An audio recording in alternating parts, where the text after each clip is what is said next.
உன்னை கண்டு தென்றலும் நின்று போனதுண்டு. உன்னை காண வெண்ணிலா வந்து போவதுண்டு. ஏன் தேவி இன்று நீ என்னை கொள்கிறாய்?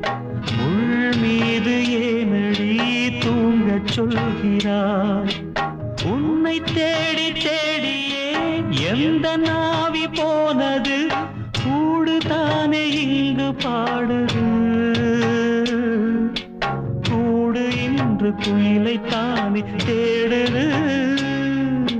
நான் பாடும் மௌன ராகம் கேட்கவில்லையா? என் காதல் ராணி இன்னும் தூங்கவில்லையா?